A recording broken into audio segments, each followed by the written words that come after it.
افلا يتدبرون القرآن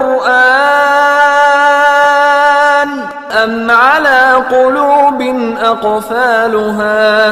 روشنی قرآن کی ہے، تازگی ایمان کی ہے، پختگی کان کی ہے، اور فلاح انسان کی ہے۔ اس کو ہے سینے سنبھالے، ذہن و دل پائے اجالے، ہیں سبق اس کے نرالے، سنتے ہیں ایمان والے۔ خلاصۂ تفسیر قرآن۔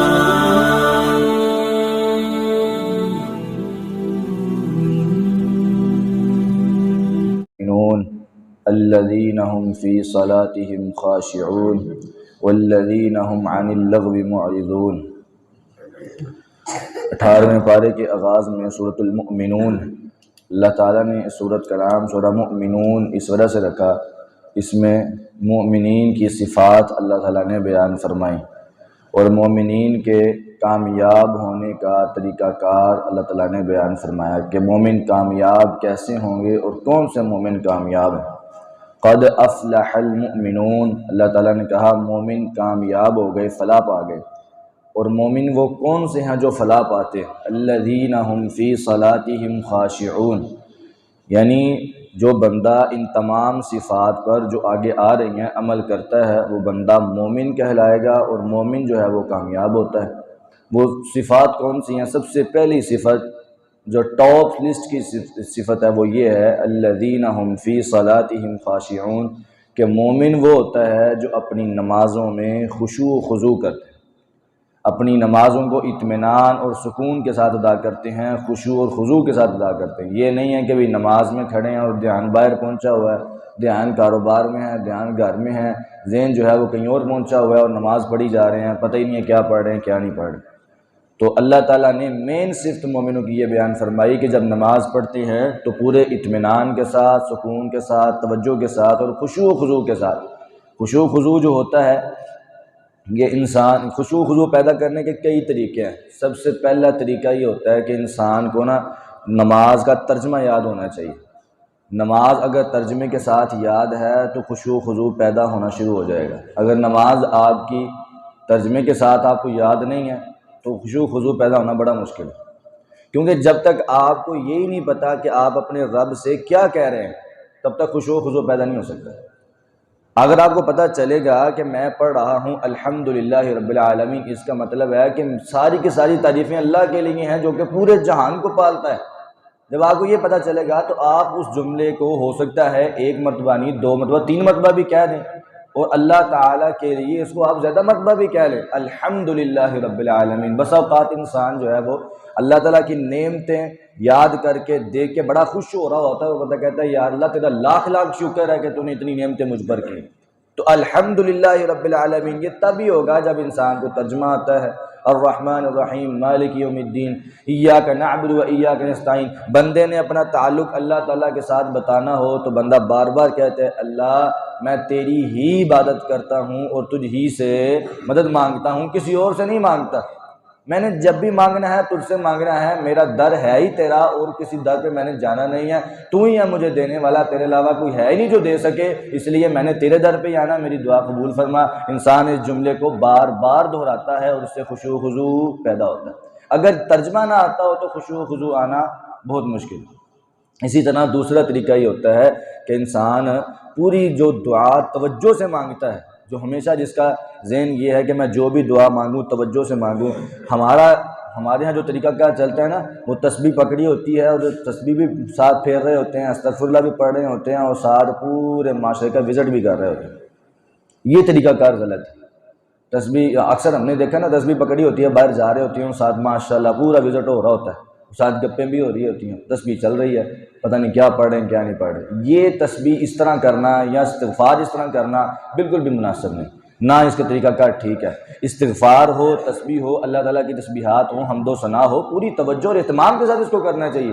خشوع و خضوع تب تک نہیں ہوگا جب تک آپ کی پوری عبادت کوئی بھی قبول نہ، دعا نہ عبادت کوئی قبول نہیں ہوگی۔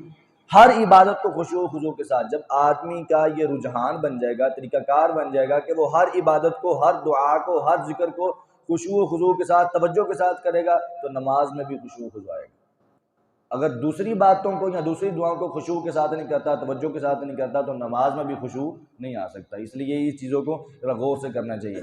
مومن وہ ہوتے ہیں جو اپنی نمازوں میں خشوع و خضوع کرتے ہیں. اللہ تعالی ہمیں اپنی نمازوں میں خشوع و خضوع پیدا کرنے کی توفیق عطا فرمائے. والذین هم عن اللغو معرضون، مومن وہ ہوتے ہیں جو لغو باتوں سے اعراض کرتے ہیں.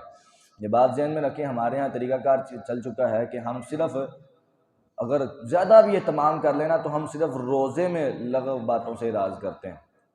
اکثر تو وہ بھی نہیں کرتے، سبحان اللہ، وہ روزہ بھی رکھا ہوتا ہے اور ساتھ ماشاءاللہ پورے جان کی گپیں بھی چل رہی ہوتی ہیں اور جناب جو منہ میں آتا بولی جاتے ہیں، کوئی اہتمام نہیں ہے. لیکن اگر کچھ لوگ کرتے بھی ہیں اہتمام تو صرف روزے میں کرتے ہیں، روزے کے علاوہ وہ بھی نہیں. تو اس لیے یہ مومن کی نشانی نہیں ہے. مومن کی نشانی کیا ہے کہ وہ روزہ ہو یا نہ ہو، جو مرضی اس کی حالت ہو، وہ کیا کرتا ہے؟ لغو باتوں سے اعراض کرتا ہے، کوئی لغو بات نہیں کرتا.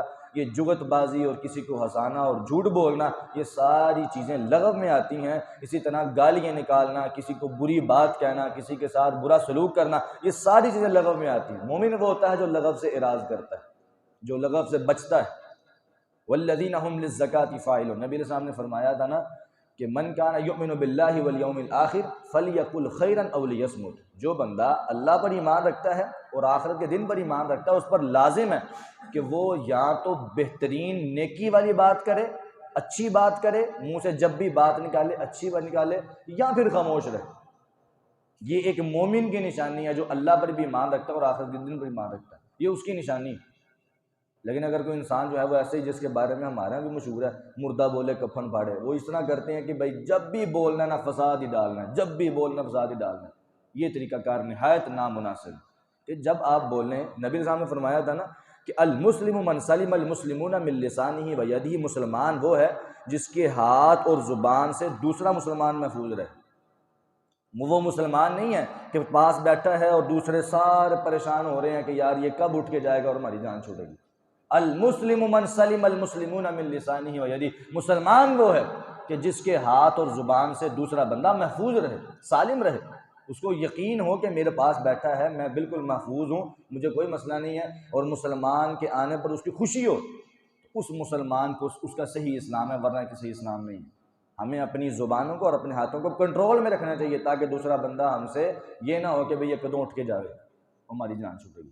تو المسلم من سلم المسلمون من لسانہ ویدہ، مسلمان وہ ہے جس کے ہاتھ اور زبان سے دوسرا مسلمان محفوظ رہے. فرمایا لغو باتوں سے اعراض کرنا، زکوٰۃ ادا کرنی ہے اور اپنی شرمگاہوں کی حفاظت کرنی، یہ ساری کی ساری نشانیاں مومنین کی ہیں. فرمایا جب یہ ساری نشانیوں پر عمل کر لو گے، اپنی امانتوں کی حفاظت کرو گے، لوگوں کی جو آپ کے پاس امانت رکھوائی جائے ان کی امانت کی مکمل حفاظت کرنی ہے اور وعدے کی پاسداری کرنی ہے. یہ نہیں کہ وعدہ کر کے وعدہ خلافی. وعدہ خلافی یہ مومنین کی نشانی نہیں ہے. اگر آپ نے وعدہ پورا نہیں کرنا تو پہلے ہی اس کو بتا دیں کہ یار یہ مسئلہ ہے، اگر یہ مسئلہ نہ بنا تو پھر میں وعدہ پورا کروں گا، اگر بن گیا تو پھر نہیں. پہلے ہی آپ طے کر لیں. لیکن جو آپ نے وعدہ کر لیا ہے، بات پکی کر لی ہے، اس کے خلاف نہ کریں. نبی علیہ السلام نے فرمایا منافق کی نشانیاں ہیں، ان میں سے ایک نشانی کیا ہے؟ وَإِذَا وَعَدَ أَخْلَفَ، جب بھی وعدہ خلافی کرے، جب بھی وعدہ کرتا ہے وعدہ خلافی کرتا ہے، یعنی اس میں وعدے کی وفا ہے ہی نہیں. آج ہمارے ہاں اکثر بندوں کا یہ طریقہ کار بن چکا ہے، جب بھی ان کو کوئی بات کی جاتی ہے تو وہ آگے سے وعدہ تو کر لیتے ہیں، لیکن جس کے سامنے وعدہ کیا جا رہا ہوتا ہے وہ اس کو پہلے ہی پتہ ہوتا ہے نے کبھی پورا نہیں کرنا.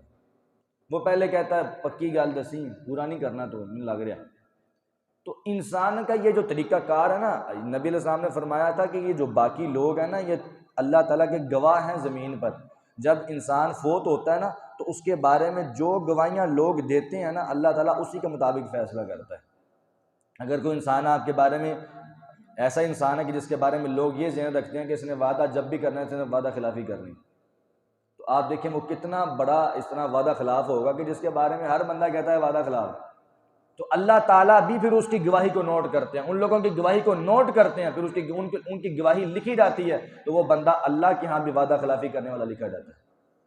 اس لیے ہمیں پورا طریقہ، اللہ تعالیٰ نے 15 پارے میں بھی یہ کہا کہ اوفوا بالعہد ان العہد کان مسئولا، وعدے کو پورا کیا کرو کیونکہ وعدے کے بارے میں سوال ہونا ہے. جو بھی آپ نے وعدہ کیا ہے نا دنیا میں، ہر ایک وعدے کے بارے میں پوچھا جائے گا، بتا تم نے یہ وعدہ کیا تھا، اس کو پورا کیا تھا کہ نہیں؟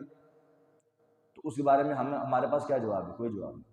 اس لیے یہاں تو پہلے وعدہ نہ کریں، جو بھی بات ہو اس سے پہلے کلیئر کر لیں کہ یہ کام ایسے ہوگا یا ایسے ہوگا۔ اگر وعدہ کرنا ہے تو پوری وفا، اللہ تعالی ہمیں وعدہ خلافی کرنے سے بچائے اور وعدہ پورا کرنے کی توفیق عطا فرمائے۔ فرمایا وہ لوگ مومن ہوتے ہیں جو اپنی نمازوں کی حفاظت کرتے ہیں، یہ ساری نشانیاں بیان کر کے کہا اولئک هم الوارثون، یہی لوگ ہیں اصل جو وارث ہیں، کس چیز کے؟ یارثون الفردوس، جو کہ جنت الفردوس کے وارث ہیں۔ آج ہمارے ہاں سارے یہ کہتے ہیں یا اللہ ہمیں جنت الفردوس عطا فرما، ہمیں جنت الفردوس، ایسی جنت جو تیرے قریب ہے، بالکل تیرے عرش کے نیچے ہے، وہ عطا فرما، لیکن کام ہمارے اللہ ہی معاف کر۔ تو جنت الفردوس لینے کے لیے یہ جو نشانیاں بتائی ہیں وہ بھی تو کرنی پڑیں گی نا۔ نمازوں کی حفاظت ہے، وعدے کی پاسداری ہے، لغو باتوں سے اراض ہے، نمازوں میں خشوع خضوع ہے، زکوٰۃ ادا کرنا ہے، شرمگاہوں کی حفاظت ہے، یہ سارے کام کس نے کرنے؟ یہ بھی ہمارے کرنے والے۔ اگر جنت الفردوس میں جانا ہے تو ان کاموں کی اللہ تعالیٰ سے توفیق مانگیں اور کیجئے۔ اللہ تعالیٰ مجھے بھی اور آپ کو بھی ان تمام کام کرنے کی توفیق عطا فرمائے۔ آگے اللہ تعالیٰ نے سورہ نور کا آغاز کیا۔ سورہ نور جو ہے نا یہ مدنی صورت ہے۔ جب سیدہ عائشہ صدیقہ رضی اللہ تعالیٰ عنہ پر الزام لگا، منافقین نے الزام لگایا کہ نعوذ باللہ ثم نعوذ باللہ، جب وہ راستے میں ان کا مسئلہ بنا کسی صحابی کے ساتھ، وہ راستے میں نبی صلی اللہ علیہ وسلم کے ساتھ جا رہی تھی جنگ میں، تو نبی علیہ السلام نے 2-3 صحابہ کو پیچھے چھوڑا کرتے تھے کہ تم پیچھے آؤ، اکثر لشکر جہاں پہ پڑاؤ کرتا ہے وہاں پہ کوئی چیز گر گئی ہے یا کوئی رہ گئی ہے، کسی کا سامان رہ گیا ہے، تو تم واپس جو ہمارے پیچھے آتے ہیں نا تو ان کو اٹھا کے لے آیا کرو، کوئی بھی چیز گر گئی ہو تو 2 صحابہ ہمیشہ ہر جنگ میں پیچھے رکھا کرتے تھے نبی علیہ السلام، ہر سفر میں۔ نبی علیہ السلام گئے، وہ مطلب راستے میں ایک جگہ پہ پڑاؤ کیا، سیدہ عائشہ کہتی میں ذرا قضاء حاجت کے لیے گئی، واپس آئی تو وہ قافلہ جو ہے وہ جا چکا تھا۔ وہ اس طرح ہوا کہ سیدہ عائشہ کہتی ہیں میرا جو کجاوا تھا نا وہ مطلب علیحدہ تھا اور میں نہایت ہلکی تھی، مطلب پتلی سی تھی، میرا وزن نہیں تھا، تو وہ جب صحابہ کرام نے کجاوا اٹھایا تو ان کو لگا کہ عائشہ جو ہیں وہ اندر ہی ہیں، وہ وزن نہیں تھا اس لیے ان کو پتہ نہیں چلا، تو انہوں نے کجاوا خالی جو ہے وہ سواری پر رکھ دیا، کیونکہ پردہ تھا اس لیے دیکھا تو جا نہیں سکتا تھا۔ وہ جناب ویسے ہی چلے گئے، قافلہ روانہ ہو گیا اور میں پیچھے رہ گیا۔ جب میں حیران پریشان ہو گئی کہ اب کیا ہوگا، تو مجھے پھر یاد آیا کہ نبی علیہ السلام نے صحابہ کرام کو پیچھے چھوڑا ہوا ہے، تو میں ذرا یہاں پہ آرام کرتی ہوں، لیٹتی ہوں، تو وہ آ جائیں گے تو پھر مجھے ساتھ لے جائیں گے۔ سیدہ عائشہ کہتے ہیں میں وہاں پہ بیٹھ گئی، بیٹھی اللہ کا کرنا ایسا ہوا اونگ آ گئی، تو وہ پیچھے سے وہ صحابی آئے، تو صحابی جو ہیں انہوں نے آ کے نا جب دیکھا کہ سیدہ عائشہ صدیقہ ہیں رضی اللہ عنہ، انہوں نے اونچی آواز سے کہا سبحان اللہ، مطلب تعجبیہ جملہ کہا کہ اللہ پاک یہ کیا ہے، یہ یہاں پہ کیا کر رہی ہیں؟ تو جب سیدہ عائشہ کہتی ہیں جب انہوں نے اونچی آواز سے سبحان اللہ کہا نا تو مجھے جاگ آ گئی، میں اٹھ گئی اور میں نے فوری اپنے چہرے پر پردہ کر لیا۔ کہتے ہیں انہوں نے مجھے اس وجہ سے پہچانا کہ انہوں نے پردے کی آیات نازل ہونے سے پہلے مجھے دیکھا ہوا تھا، تو جب وہ بعد میں مطلب نظر پڑی تو اچانک انہوں نے کہا کہ سبحان اللہ، تو میں فوری اٹھ کے میں نے پہلے چہرے کا پردہ کیا، تو پھر انہوں نے مجھے اپنی سواری پر بٹھایا اور خود نیچے اتر گئے اور سواری ساتھ لے کر قافلے کے ساتھ ملے۔ لیکن یہ واقعہ جو تھا یہ منافقین کو بڑا مطلب کہہ لیں کہ بھائی ان کو بڑا اثر انداز ہوا، انہوں نے فوری پورے مدینے میں بات پھیلا دی کہ نعوذ باللہ ثم نعوذ باللہ، یہ عائشہ جو ہے وہ پیچھے رہ گئی ہے اور یہ صحابی پیچھے رہ گئے، بڑی انہوں نے باتیں پھیلائیں۔ اور اللہ تعالیٰ معاف فرمائے، کچھ 2-3 صحابہ بھی اس میں جو ہے نا وہ شامل ہو، سیدنا علی المرتضیٰ رضی اللہ تعالیٰ عنہ بھی مطلب منافقین کے ساتھ صرف اتنی بات کہی کہ بھئی نبی علیہ السلام نے نا جب صحابہ کرام سے مشورہ کیا نا، حضرت عمر سے کہا کہ بتاؤ جو عائشہ والا معاملہ ہے اس میں تمہاری کیا رائے ہے؟ حضرت علی سے پوچھا، ابو بکر سے پوچھا، تو مختلف صحابہ نے مختلف مشورے دیے، لیکن حضرت علی المرتضیٰ رضی اللہ عنہ نے کہا کہ بھئی اللہ کے نبی تھانوں کو بیویاں نہیں کمیاں نے، تسی مطلب کوئی گل نہیں، اگر منافقین الزام لا بھی دیتا ہے تو تسی کوئی اور کر لو، صرف اتنی سی بات کہی ہے، باقی مطلب یہ نہیں کہا کہ نہ ان کے کردار پر کوئی الزام نہیں لگایا، کچھ نہیں کہا، صرف اتنی سی بات کی ہے کہ اگر وہ کوئی شبہ پیدا ہو ہی گیا تو آپ چھوڑ دیں، اس میں کون سی بات ہے۔ تو حضرت عمر سے جب اللہ کے نبی نے پوچھا نا کہ عمر بتاؤ یہ جو معاملہ ہے میں بڑا پریشان ہوں، منافقین الزام لگا رہے ہیں، پورا مدینہ میرے بارے میں باتیں کر رہا ہے، عائشہ کے بارے میں باتیں کر رہا ہے، اب اس میں کیا مطلب رائے دی جا سکتی؟ حضرت عمر نے ایک سوال کیا تھا، اے اللہ کے نبی علیہ السلام عائشہ سے آپ نے شادی کی تھی یا اللہ نے کروائی؟ تو نبی صاحب نے فرمایا کہ عمر میں نے تو نہیں خود کی تھی، اللہ نے ہی کروائی۔ نبی صاحب نے فرمایا کہ سیدہ عائشہ سے نکاح سے پہلے جبریل میرے پاس 2-3 مرتبہ آئے تھے اور ایک رومال کے اندر سیدہ عائشہ کی تصویر لے کر آ کے مجھے دکھایا کرتے تھے کہ یہ آپ کی بیوی بننے والی۔ تو جب اللہ تعالیٰ نے سیدہ عائشہ کے ساتھ نبی صلی اللہ علیہ وسلم کا نکاح کیا ہے تو یہ آسمانوں پہ نکاح ہوا۔ حضرت عمر نے کہا کہ اے اللہ کے نبی، اگر یہ نکاح اللہ نے کروایا ہے اور اللہ کی مرضی سے ہوا ہے تو اللہ تعالیٰ کبھی بھی اپنے نبی کے بستر پر ناپاک بیوی نہیں لا سکتا۔ تو یہ بہت اچھا مشورہ۔ سیدہ عائشہ کہتی ہیں اس حضرت عمر کی اس رائے نے میری تسلی آئی، اتنی تسلی آئی، میرا اتنا دل خوش ہوا، اور میرے دل سے حضرت عمر کے لیے دعائیں نکلا کرتی تھیں، دل سے، کہ حضرت عمر نے میرے بارے میں کتنی بڑی گواہی دی۔ تو اسی وجہ سے وہ جب حضرت عمر شہید ہوئے تو انہوں نے جب جگہ مانگی روضہ رسول کے اندر، تو حضرت عائشہ کہتی ہیں وہ مجھے احسان ان کا یاد تھا، اگر یہ وہ احسان نہ ہوتا تو میں ان کو یہ جگہ نہ دیتی، کیونکہ میں نے یہ جگہ اپنے لیے رکھی ہوئی تھی۔ تو اگر حضرت عمر کا وہ والا احسان مجھے یاد ہے، اس وجہ سے میں ان کو یہاں پہ جگہ دیتی ہوں۔ روضہ رسول میں حضرت عمر کو جگہ ملی ہے سیدہ عائشہ کی اجازت سے رضی اللہ تعالی عنہ۔ جب یہ بات ہوئی تو نبی علیہ السلام پھر بھی پریشان ہوئے۔ نبی علیہ السلام گھر آئے اور سیدہ عائشہ سے کہنے لگے کہ ایسا کرو تم نا اپنے گھر چلی جاؤ، اپنے ماں باپ کے گھر۔ سیدہ عائشہ کہنے لگیں کہ میں کافی پریشان ہو گئی، لیکن پھر بھی میں کوئی بات نہیں کی، میں گھر آ گئی۔ تو گھر آ کے نا تو میں کافی اتنا روئی، کہتے سیدہ عائشہ کہتی ہیں میں پہلے ہی اتنی بدلی تھی تو رو کے نڈال ہو گئی میں، ساری بات ساری پریشان، اور میں اس وجہ سے رو رہی تھی کہ دیکھیں اللہ کے نبی علیہ السلام بھی مجھ پر یقین نہیں کر رہے ہیں۔ حالانکہ نبی علیہ السلام نے کوئی بات نہیں کی، لیکن جب لوگ باتیں کرتے تو دل تو پریشان ہوتا ہے نا۔ تو نبی علیہ السلام کافی پریشان تھے، کوئی فیصلہ کرنے کو دل نہیں کر رہا تھا، کیا فیصلہ کیا جائے۔ اگر اپنے حق میں فیصلہ کرتے ہیں تو کوئی دلیل نہیں ہے ہمارے پاس، اگر اپنے خلاف کرتے ہیں پھر بھی مسئلہ خراب ہوتا ہے، تو یہ کیا کیا جائے، وہی بھی فی الحال نہیں آ رہی تھی۔ تو سیدہ عائشہ کہتی ہیں میں نے رو کے دعا کی اللہ تعالیٰ کے سامنے، کہا یا اللہ اس معاملے کو صاف کر دے۔ تو اللہ تعالیٰ نے سورہ نور کی پہلی 18 آیات اللہ نے صرف اس موضوع پہ نازل کر دی، سیدہ عائشہ کی صفائی پر۔ سیدہ عائشہ کہتی ہیں میں سوچا کرتی تھی کہ اللہ تعالیٰ کوئی نبی اسلام کے دل میں بات ڈال دیں گے، یا کوئی حدیث جو ہے نا وہ نبی اسلام بیان کر دیں گے کہ سیدہ عائشہ جو ہے نا وہ بے گناہ ہے، لیکن میں تصور بھی نہیں کر سکتی تھی کہ اللہ تعالیٰ میری صفائی میں قرآن کی آیات نازل کرے گا جو قیامت تک پڑھی جائیں گی، قیامت تک آنے والا ہر شخص اب یہ پڑھے گا سبحانک ھذا بہتان عظیم، اللہ پاک ہے اور عائشہ رضی اللہ تعالیٰ عنہ اس بہتان سے بری ہیں، یہ سراسر بہتان ہے، اس میں ذرہ برابر حقیقت نہیں۔ سیدہ عائشہ کہتی ہیں جب کافی دن گزر گئے تو میں رو کے نڈال، اچانک دروازہ کھٹکھٹا، لوگ ہوتا ہے تو میری امی جو ہے وہ دروازہ کھولتی ہیں تو دیکھا کہ نبی صلی اللہ علیہ وسلم آئے ہیں۔ تو کہتے ہیں میں چپ کر کے بیٹھی رہی، ٹھیک ہے اللہ کے نبی آئے تو کیا کروں میں، بیٹھی رہی۔ نبی علیہ السلام آئے، آ کے بیٹھ گئے اور کہنے لگے عائشہ اللہ تعالیٰ نے آیات نازل کی، خوشخبری ہے تیرے لیے، تیری صفائی اللہ تعالیٰ نے نازل کر دی۔ جب اللہ تعالیٰ نبی علیہ السلام نے ساری آیات پڑھ کے سنائی تو سیدہ عائشہ کی والدہ کہنے لگی کہ اٹھو اللہ کے نبی کا شکریہ ادا کرو۔ تو کہنے لگی میں اللہ کے نبی کا کیوں کروں، میں اس اللہ کا کروں گی جس نے میرے بارے میں میری پاکی میں آیات نازل کی، میں نبی کا کیوں کروں، میں اللہ کا کروں گی۔ نبی علیہ السلام نے تو میرے بارے میں خاموشی اختیار کی تھی، میں اپنے اللہ کا کروں گی جس نے پوری 18 آیات میری پاکی میں نازل کر دی ہیں، میری صفائی میں نازل کر دی۔ تو فوری اٹھ کے سجدہ شکر ادا کیا۔ تو یہ سیدہ عائشہ کا جو واقعہ ہے یہ اللہ تعالیٰ نے سورہ نور کے شروع میں اس طرح کو بیان کیا ہے، اور اس کے احکامات اللہ تعالیٰ نے نازل کیے ہیں کہ کوئی بھی اگر انسان کسی کو اس طرح دیکھتا ہے نا برائی کرتے ہوئے، یا خامد اپنی بیوی کو دیکھتا ہے کہ بیوی اپنے خامد کو دیکھتی ہے نا کسی کے ساتھ، یا اس کے علاوہ کوئی اور معاملہ ہے، تو 4 گواہ لانا ضروری ہے۔ 4 گواہ اگر نہیں لا سکتا، کیونکہ اکثر ایسا ہوتا ہے، بلکہ یہ غیرت کا معاملہ ہے، اگر خامد اپنی بیوی کو نعوذ باللہ اس معاملے میں دیکھتا ہے یا بیوی اپنے خامد کو، تو غیرت کا تقاضا کرتی ہے کہ بندہ 4 گواہ کہاں سے ڈھونڈ کے لائے، 4 گواہ لے کر آئے کہ یہ دیکھو میری بیوی کیا کر رہی ہے، میرا بندہ کیا کر رہا ہے۔ یہ تو غیرت کا معاملہ ہے، انسان کبھی بھی نہیں ایسا کر سکتا۔ اس کا بھی حل اللہ تعالیٰ نے پیش کیا ہے کہ اگر ایسا نہیں کر سکتے تو پھر 4 قسمیں کھاؤ، 4 قسمیں کھا کر یہ بات کرو کہ تم نے واقعی ایسے دیکھا ہے، اور 5ویں مرتبہ تم یہ کہو اللہ کی لعنت ہو مجھ پر اگر میں جھوٹ بولوں تو۔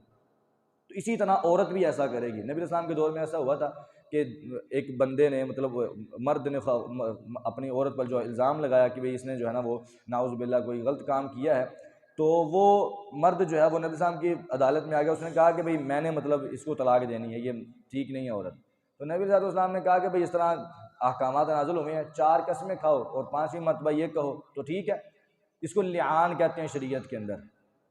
تو اس نے 4 قسمیں کھائیں اور اس نے یہ بھی کہا کہ 5ویں مرتبہ کہ بھئی اللہ تعالیٰ کی لعنت ہو مجھ پر اگر میں اس طرح جھوٹ بولوں تو نبی صلی اللہ علیہ وسلم نے عورت سے بھی کہا کہ تم بھی قسمیں کھاؤ، اس نے بھی قسمیں کھائیں کہ 4 قسمیں کھاؤ، اس نے کہا میں نے تو ایسے کیا ہی نہیں ہے، میرا بندہ جھوٹ بول رہا ہے۔ تو 5ویں مرتبہ جب یہ کہنے لگی نا کہ اللہ کی لعنت ہو مجھ پر اگر میں جھوٹ بولوں، تو نبی علیہ السلام نے اس کو روکا اور واضح نصیحت کی، اس کو کہا کہ خاموشی اختیار کرو، پہلے سوچ لو، اللہ تعالیٰ کی لعنت بہت بڑی چیز ہے، اگر تم جھوٹ بول رہی ہو تو یہ جملہ نہ کہو اپنی زبان سے، اللہ تعالیٰ کا غضب نازل ہو گیا، لعنت نازل ہو گئی تو تم تباہ و برباد ہو جاؤ گی دنیا میں بھی اور آخرت میں بھی، اس طرح نہ کرو۔ اس کو واضح نصیحت کی، سمجھایا، لیکن اس نے پھر بھی وہ جملہ کہہ دیا، اس نے کہا کہ آج میں اپنی برادری کی عزت کو کبھی خراب نہیں کروں گا۔ اس بات کو کیا کہ اس نے وہ بھی کہہ دیا، اور نبی صلی اللہ علیہ وسلم نے پھر ان دونوں کے درمیان جدائی ڈلوا دی۔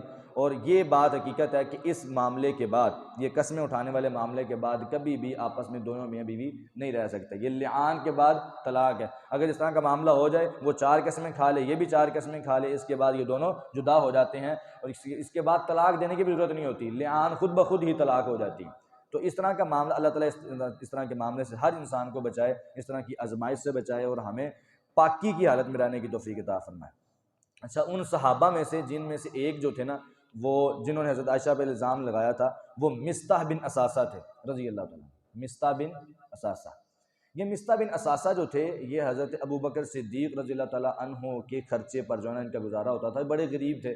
تو حضرت ابوبکر صدیق ان کو ماہانہ خرچہ دیا کرتے تھے اور راشن دیا کرتے تھے، مکمل ان کا نا ہر مہینے ان کا مکمل انتظام ابوبکر صدیق کے پاس تھا۔ تو الزام لگانے والوں میں مصطح بھی شامل تھے، منافقین کی باتوں میں آ گئے تو مل گئے۔ تو حضرت ابوبکر صدیق کو جب پتہ چلا کہ یہ واقعی الزام ہے، حقیقت نہیں ہے، ابوبکر صدیق نے ان کا سارا بند کر دیا۔ اس نے کہا تو بھی ان کے اندر شامل ہے، سارا راشن بند کر دیا، سارا خرچہ بند کر دیا، چل جا اپنا کام کر، جا کے کوئی نہیں ہے تیرے پاس۔ اللہ تعالیٰ کو یہ بات پسند نہیں ہے، کہا وَلَا يَأْتَلِ أُولُو الْفَضْلِ مِنْكُمْ وَالسَّعَةِ أَنْ يُؤْتُوا أُولِي الْقُرْبَى وَالْمَسَاكِينَ وَالْمُهَاجِرِينَ فِي سَبِيلِ اللَّهِ وَلْيَعْفُوا وَلْيَصْفَحُوا۔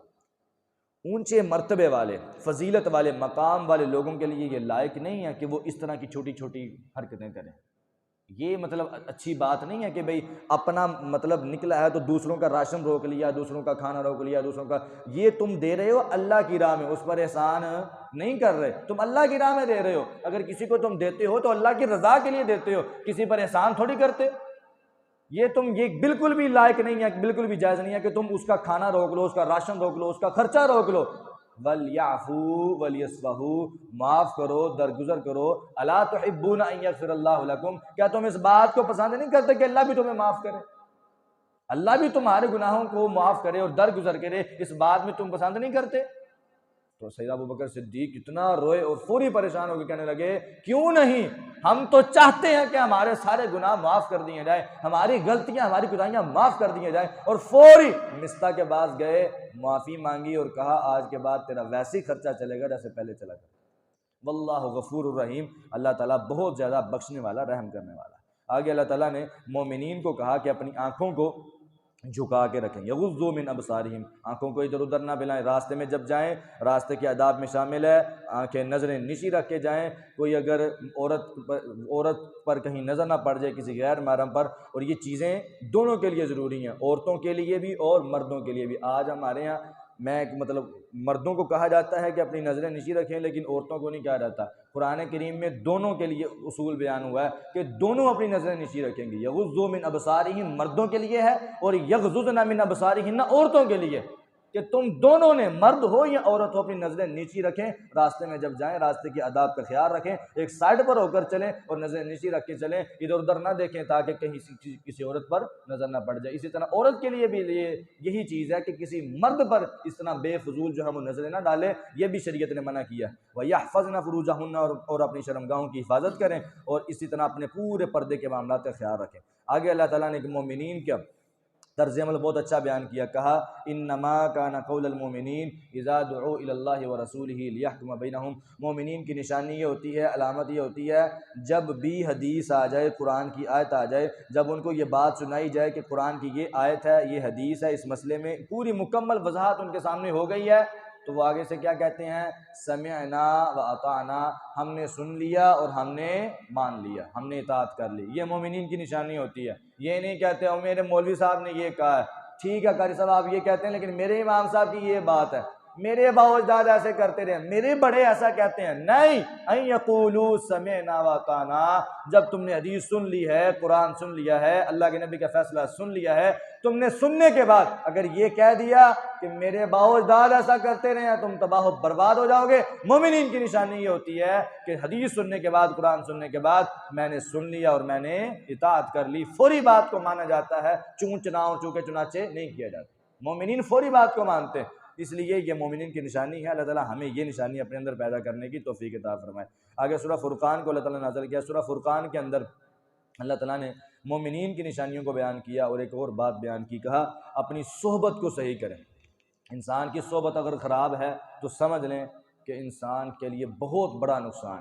انسان کے دوست کیسے، اس کی صحبت کیسی، اس کا اٹھنا بیٹھنا چلنا پھرنا کیسا۔ اللہ کی قسم قیامت والے دن بندہ آئے گا، ہر بندے کو تو اپنے نامہ مال کے بارے میں ہوگا نا کہ یار میرا نامہ مال خراب ہے، اپنے آپ پر افسوس ہوگا کہ کاش میں دنیا میں جو ہے وہ نیکیاں کرتا، اچھائیاں کرتا، لیکن ایک بندہ آئے گا وہ کہے گا یا ویلتا لیتنی لم اتخذ فلانا خلیلا، ہائے کاش میں نے فلاں بندے کو اپنا دوست نہ بنایا ہوتا۔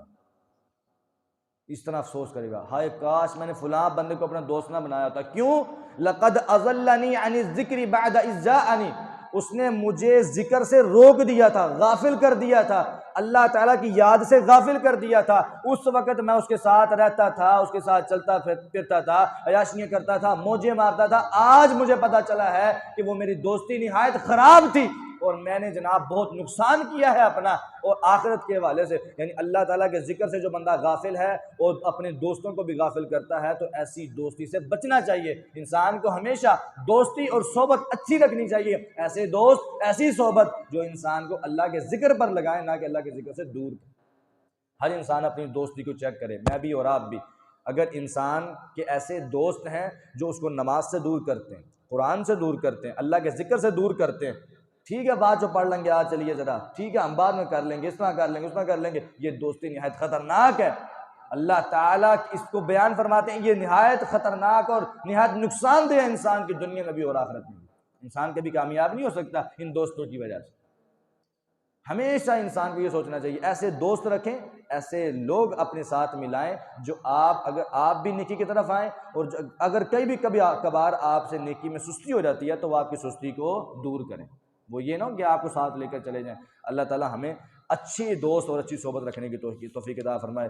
اللہ تعالیٰ نے آخر میں سورہ فرقان میں اپنے بندوں کی نشانیوں کو بیان کیا، کہا میرے جو بندے ہیں نا، رحمان کے جو بندے ہیں، ان کی سب سے پہلی نشانی یمشون علی الارض ہونا، زمین پر چلتے ہیں نا نہایت عاجزی اور انکساری کے ساتھ چلتے ہیں، آکڑ اور تکبر سے نہیں، مطلب میں بڑا، میں ایسے ہوں، میں ایسے ہوں، اپنی میں کو ثابت کرنے کے لیے جب بھی چلتے ہیں عاجزی اور انکساری کے ساتھ اور بڑے دھیمے انداز میں چلتے ہیں۔ وَإِذَا خَاطَبَهُمُ الْجَاهِلُونَ قَالُوا سَلَامًا، جب ان سے کوئی جاہل بات کرتا ہے نا تو اسے آڈا لگا کے نہیں بیٹھ جاتے، ایویں فضول میں بات شروع نہیں کر دیتے، قَالُوا سَلَامًا، اس کو سلام کہہ کے چلے جاتے، اس کو سلام کہہ دیتے، ٹھیک ہے بھائی تیرا اپنا مسئلہ ہے میرا اپنا مسئلہ، بس۔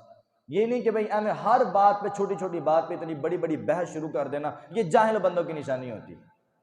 کوئی کام کی بات کریں بس اس کے بعد چپ خاموش۔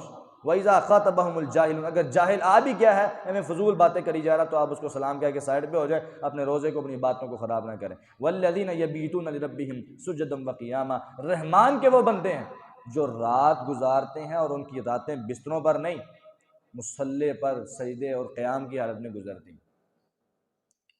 آج یہ ہمارے یہاں بڑی سستی آ گئی، اللہ جانتا ہے یہ سستی بہت زیادہ خطرناک ہے۔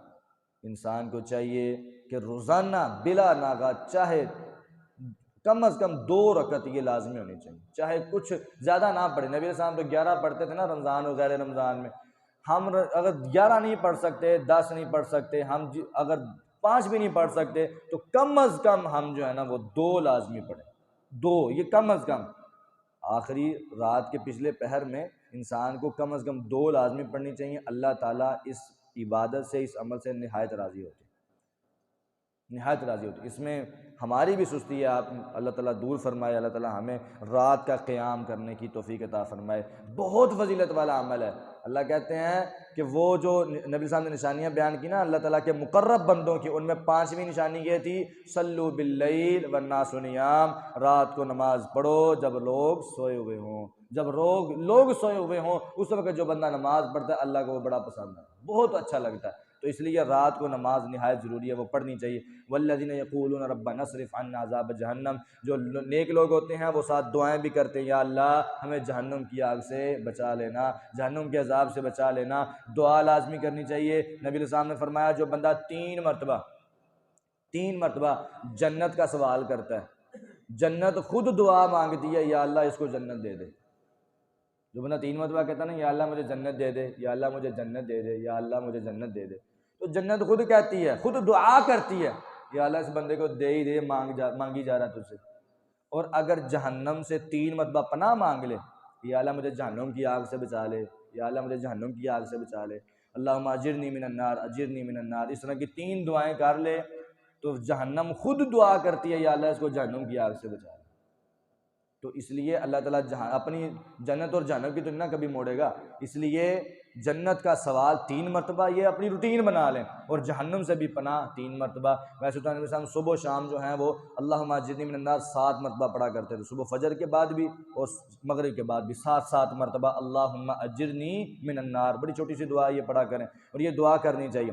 والذین اذا انفقوا لم یسرفوا ولم یقتروا، اللہ کہتے ہیں رحمان کے بندے وہ ہیں جو عام روٹین میں جب خرچ کرتے ہیں نا اپنے معاملات میں تو فضول خرچی نہیں کرتے، فضول خرچی نہیں کرتے، زیادہ بس جس کو ہم کہتے ہیں انے واہ خرچ کرنا وہ نہیں کرتے، مناسب انداز میں تھوڑا خرچ کرتے ہیں اپنے جتنے بھی معاملات۔ آج ہمارے یہاں دیکھ لیں دنیاوی معاملات میں ہم اتنا خرچ کرتے ہیں کہ اگر کسی کی شادی ہو نا، کسی کے بیٹے کی یا کسی کے گھر کی شادی ہو تو وہ اس کو قرضہ بھی اٹھانا پڑے تو وہ قرضہ اٹھا لیتا ہے، لیکن اپنی فضول خرچیاں ختم نہیں کرتا، فضول خرچی کبھی ختم نہیں کرتا۔ لیکن اس کو جب اللہ کی راہ میں دینے کا کہنا دے تو وہ کاروبار ہی ٹھپ ہوا پہ ہے ہی، مار کھپ گئے سارے کو جناب، ککھ نہیں رہ گیا، اس طرح کی بات۔ لیکن جب اپنے معاملات پہ خرچ کرنے کی بڑی آئے گی تو جناب لاکھوں کے تعداد میں لگا دیں گے تو سب کو پتہ بھی نہیں چلے گا۔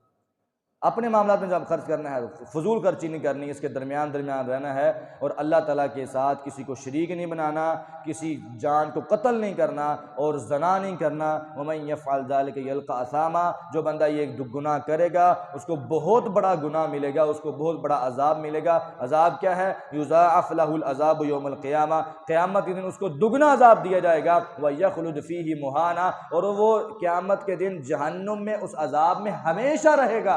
إِلَّا مَن تَابَ وَآمَنَ وَعَمِلَ عَمَلًا صَالِحًا، سوائے اس بندے کے جس نے توبہ کر لی، ایمان لے آیا، عمل صالح کر لیے، نیک عمل کیے، پچھلی ساری زندگی کے گناہوں کی معافی مانگی، آگے آ کے ساری نیکیوں میں مل گیا اور کہنے لگا کہ یا اللہ میں نیکیاں کروں گا، اس بندے کو کیا ہے؟ یبدل اللہ سیئاتہم حسنات، اللہ اس کی پچھلی ساری برائیوں کو نیکیوں میں بدل دیتا ہے۔